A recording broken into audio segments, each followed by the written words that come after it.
I really enjoy walking my dog, Pepper, in the mornings. It's usually a quiet, peaceful time except for the barking of all the other dogs inside houses whose incredible olfactory power allows them to smell that we're in their neck of the woods.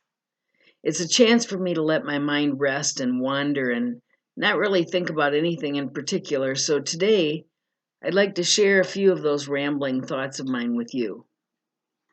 This morning, I walked past three huge fallen trees, sawed down actually, that no doubt had been too seriously damaged from last year's derecho to be able to survive. I said a little prayer of thanksgiving for them, for all the wonderful shade they had so generously given, and for providing a playground for squirrels and a temporary shelter for birds.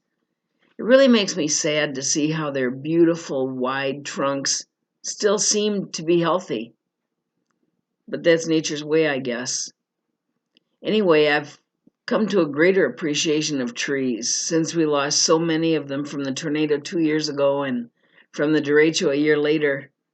I'll cross to the other side of the street just to enjoy the shade, and I love to hear the birds in their branches and the rustling of their leaves on a windy day. I've also noticed how easy it is for people to talk to dogs. It happens so often that when I meet someone walking in the opposite direction, they'll say something like, "Hello there, aren't you just the cutest thing?" Now I know they're not talking to me. More often than that, my neighbors always greet Pepper and sometimes me too.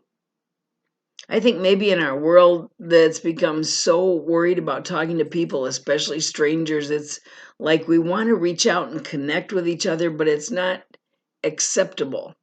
It's not the acceptable thing to do. Sad, isn't it?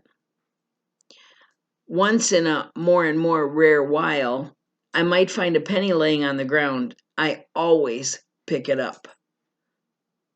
They say, find a penny, pick it up. The rest of the day, you'll have good luck. Find a penny, let it lay. You'll have bad luck the rest of the day. And I have to say, it does make me feel a little luckier when I find a penny. But now I seldom find a coin to add to my piggy bank because not many people carry change in their pocket and because not many people walk anymore. And maybe it's because their shorts don't have pockets. I'm always impressed by the pride people take in their yards and homes. I think the flowers you plant and the grass you mow is really a gift to everyone else, everyone who sees them. If I take a long walk with Pepper, we go to the corner of West Main and South Fifth Street just to look at the incredible flower garden that has been planted each year with such skill and care. Last year, during the first months of the pandemic, I even sent a thank you card to that gardener, even though I don't even know his name, telling him just how much seeing that beautiful place lifted my spirits. There's also a house in my neighborhood that's incredibly decorated at Halloween and Christmas time. And I purposely go past that house when the sidewalks are shoveled and it's not too cold just to enjoy the lights. I sent that lady a thank you card too, and she actually wrote back thanking me for thanking her.